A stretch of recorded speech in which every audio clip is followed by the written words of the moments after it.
Las proteínas son moléculas grandes y complejas que desempeñan muchas funciones en el cuerpo y sobre todo son críticas. Realizan la mayor parte del trabajo en las células y son necesarias para la estructura, función, regularización de los tejidos y órganos del cuerpo. Las proteínas están formadas por cientos o miles de unidades más pequeñas llamadas aminoácidos que se unen entre sí en grandes cantidades, y esto es lo que forma una proteína. Existen 20 diferentes. La secuencia de aminoácidos determina la estructura tridimensional única de cada proteína y su función específica. Estas están unidas por un tipo de enlace conocido como peptídico en el orden y en la disposición de los aminoácidos dependiendo del código genético de cada persona. Todas las proteínas están compuestas por carbono, hidrógeno, oxígeno, nitrógeno, y algunas de estas contienen azufre y fósforo, pero pues esto varía. Las proteínas suponen o pesan la mitad del peso de los organismos del cuerpo y están presentes en todas las células, y además participan en todos los procesos biológicos que nosotros producimos. Las proteínas se clasifican dependiendo de su estructura, su sensibilidad, su composición química y entre otros. De acuerdo a su composición, estas se van a clasificar en holoproteínas o proteínas simples y heteroproteínas o proteínas conjugadas. Las holoproteínas o proteínas simples son las que son unidas únicamente por aminoácidos, y estas se van a dividir en globulares y fibrosas. Las globulares son las prolaminas, las enzimas, las albuminas, las gluteninas y las homonastirotropinas. Y las fibrosas se van a clasificar en colágenos, en queratinas, en elastinas y fibroínas. Las heteroproteínas o proteínas conjugadas son formadas por fracciones proteicas y un grupo no proteico, y se les va a denominar como grupos prostáticos. Dependiendo de su grupo prostático hay varios tipos de heteroproteínas. Las glucoproteínas son moléculas formadas por fracciones glucídicas y una fracción proteica, y están unidas por un enlace covalente. Las lipoproteínas son macromoléculas que están formadas por un núcleo que contiene lípidos apolares y una capa externa que está formada por fosfolipos, colesterol libre y proteínas. Y dependiendo de su densidad, esas se van a dividir en lipoproteínas de alta densidad, lipoproteínas de baja densidad y lipoproteínas de muy baja densidad. Las nucleoproteínas son proteínas que están asociadas con un ácido nucleico y pueden ser ARN o ADN, y estas se caracterizan por formar complejos estables con ácidos nucleicos. Cromoproteínas son las proteínas conjugadas que contienen un grupo prostático pigmentado. Yo les hablaré sobre las funciones de las proteínas, pero primero les voy a hablar un poquito de lo que son las proteínas. Pues las proteínas van a ser moléculas grandes y complejas que desempeñan muchas funciones en nuestro cuerpo. Especialmente van a realizar el mayor parte del trabajo en las células y son necesarias para la estructura, función y regulación de los tejidos y órganos del cuerpo. Pues las proteínas van a tener 5 funciones, las cuales van a ser los anticuerpos, las enzimas, las proteínas mensajeras, las estructurales y también las de transporte y almacenamiento. Pues voy a comenzar explicándoles lo que son los anticuerpos. Los anticuerpos se unen a partículas extrañas específicas como virus y bacterias, pues para ayudar a proteger el cuerpo. Las enzimas llevan a cabo casi todas las miles de reacciones químicas que ocurren en las células. Estas también van a ayudar a la formación de nuevas moléculas leyendo la información genética que se almacena, también conocida como el ADN. Vamos a tener las proteínas mensajeras, que al igual que algunos tipos de hormonas, las proteínas mensajeras también transmiten señales para coordinar procesos biológicos en diferentes células, tejidos y órganos. Vamos a tener las proteínas estructurales, que como lo dice su nombre, van a ser proteínas que brindan estructura y soportan las células. A mayor escala también permiten que el cuerpo se mueva. Y por último vamos a tener las proteínas de transporte y almacenamiento. Estas proteínas se unen y transportan átomos y moléculas pequeñas dentro de células y de todo el cuerpo. También un ejemplo de los anticuerpos sería la inmunoglobulina. De las enzimas serían la fenilalanina e hidroxilasa. De la mensajera sería la hormona del crecimiento. De la estructural sería la actina. Y por último, de transporte y almacenamiento sería la ferritina. Proteínas se van a formar de un grupo de 20 aminoácidos diferentes. Estos se van a unir entre sí por medio de enlaces covalentes propiamente llamados enlaces peptídicos, para así formar una cadena conocida como cadena polipeptídica o polipéptidos. Estos aminoácidos deben tener una secuencia específica y siempre será la misma si hablamos de la misma proteína. Por ejemplo, la molécula de insulina, que es una proteína, tiene la misma secuencia de aminoácidos que las demás moléculas de insulina. Algo que hay que recordar es que todos los aminoácidos tienen la misma estructura base. Lo que va a diferenciar un aminoácido de otro es su radical. Entonces, cuando tenemos una cadena polipeptídica, a esta estructura se le conoce como esqueleto polipeptídico, mientras que sus radicales que se proyectan al exterior se le denomina cadena lateral. Pero no hay más. Estoy presentando las proteínas como cadenas largas con distintas secuencias de aminoácidos. Pero a esto hay que sumarle un grado más de complejidad, ya que las cadenas se pliegan y rotan sobre sí mismas, dando lugar a estructuras tridimensionales. Hay varias fuerzas que influyen en el plegamiento de las proteínas, y estas fuerzas actúan en base a la secuencia de aminoácidos. Las fuerzas que actúan combinadas en el plegamiento de las proteínas son enlaces no covalentes, o sea, más débiles, y son tres: enlaces de hidrógeno, atracciones electrostáticas y fuerzas de Van der Waals.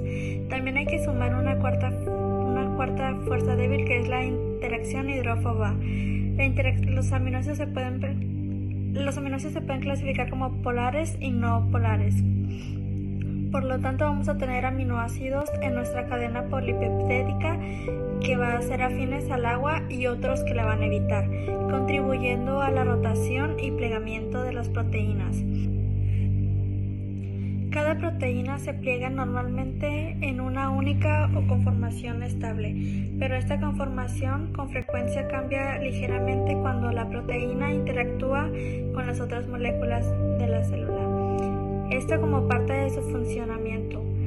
Por otro lado, hay casos donde hay un plegamiento incorrecto de las proteínas, formando en ocasiones agregados que dañan a la célula e incluso a tejidos enteros.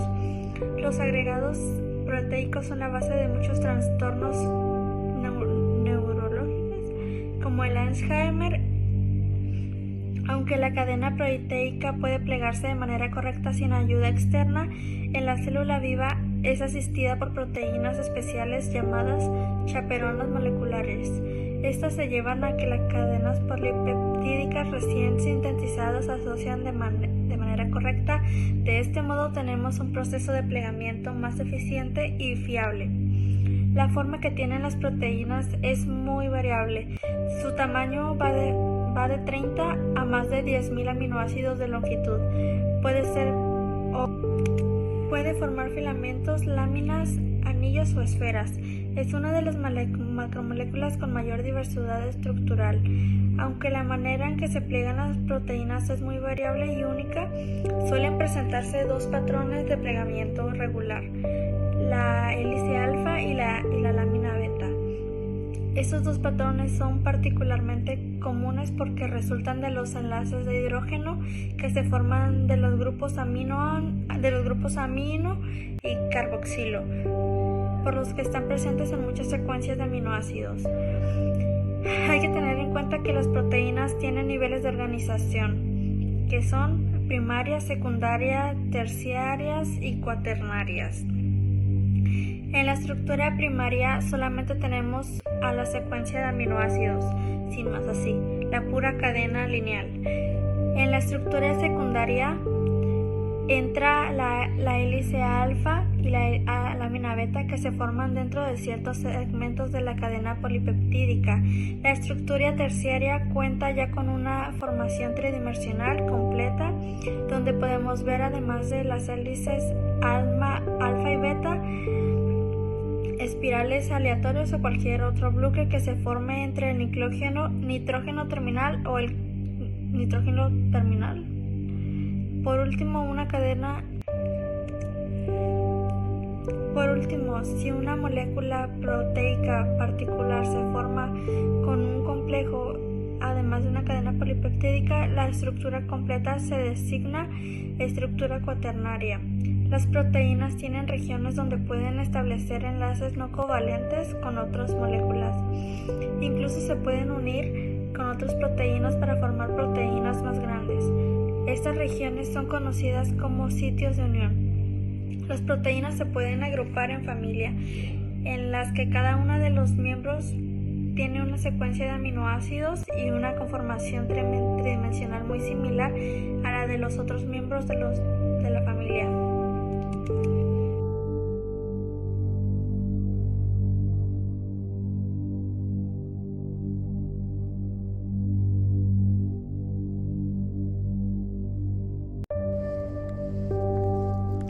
Se refiere a la pérdida de la estructura tridimensional de una proteína y la consecuente pérdida de su función biológica, lo que aumenta la entropía molecular y causa pérdidas en su estructura secundaria, terciaria y cuartaria, sin afectar la estructura primaria. Factores desnaturalizantes. Los agentes desnaturalizantes son factores químicos y físicos que causan la desnaturalización de las proteínas. Algunos de estos más comunes incluyen la temperatura, el pH, la polaridad, el solvente y la fuerza iónica. Existen dos tipos de naturalización, son los reversibles y los irreversibles. Algunos puntos importantes sobre la desnaturalización de las proteínas incluyen alteración estructural, la cual es la que implica un cambio en la estructura tridimensional de una proteína, lo que conduce a la pérdida de la forma nativa. Los factores desencadenantes pueden ser desencadenados por condiciones externas como cambios de temperatura, pH, fuerza iónica o la presencia de algunos agentes químicos. El impacto en la función de la desnaturalización interfiere con la función biológica de la proteína, ya que muchas funciones dependen de su estructura tridimensional específica. Enlaces no afectan bruscamente en la estructura tridimensional, se alteran los enlaces covalentes de la estructura primaria, generalmente permanecen intactos. Y otro punto es reversibilidad. De algunos casos de la desnaturalización puede ser reversible si se restauran las condiciones adecuadas, pero en otros casos pueden ser irreversibles. Otro punto es la aplicación biológica de las industriales, que la desnaturalización se usa para estudiar proteínas y aplicaciones industriales, como el procedimiento de alimentos y fabricación de productos farmacéuticos. Algunos ejemplos de la desnaturalización es cuando se cocinan los alimentos, algunas de sus proteínas se desnaturalizan. Esta es la razón por la cual los huevos hervidos llegan a ser duros y la carne cocinada llega a ser firme. En la preparación de ceviches o carnes en un ácido como lo es la naranja, se observa que adopta como una coloración blanquecina y esto es debido a su desnaturalización. Un ejemplo clásico de la desnaturalización de proteínas se da en la clara de los huevos, que son en gran parte albuminas en agua. En los huevos frescos la clara es transparente y líquida, pero al cocinarse se torna como opaca y blanca y formando como una masita sólida e intercomunicada. Otro ejemplo es la nata, que se produce por el calentamiento de la lactoalbumina de la leche. La proteína de la leche se llama caseína y se desnaturaliza cuando el pH de la leche se modifica. Otro ejemplo es al añadir un ácido como un limón o vinagre a alimentos como el pescado. Las proteínas se desnaturalizan por el ácido. También para la producción del queso y el yogur, las proteínas de la leche pasan por un proceso de desnaturalización. Algunos ejemplos de las proteínas son anticuerpos y algunos ejemplos de anticuerpos son la IgD, que tiene funciones biológicas desconocidas. También es la BIgM, que son los primeros anticuerpos que se tiene ante una infección. La IgG son los primeros que se reproducen ante una respuesta secundaria ante una infección. La IgA se encuentra ante las secreciones como la leche, la saliva y el epitelio mucoso del tracto intestinal. También otros ejemplos son las enzimas y otros ejemplos de enzimas son la pitialina. La pitialina se reproduce en la boca y en las glándulas salivales. También están las amilasas. Las amilasas se encuentran en el estómago y las pepticinas se encuentran en el estómago también y las lipasas en las páncreas o en el intestino. También tenemos las hormonas mensajeras. Las hormonas mensajeras, las estructurales como el colágeno y la elastina, son las encargadas de proporcionar soporte a los tejidos.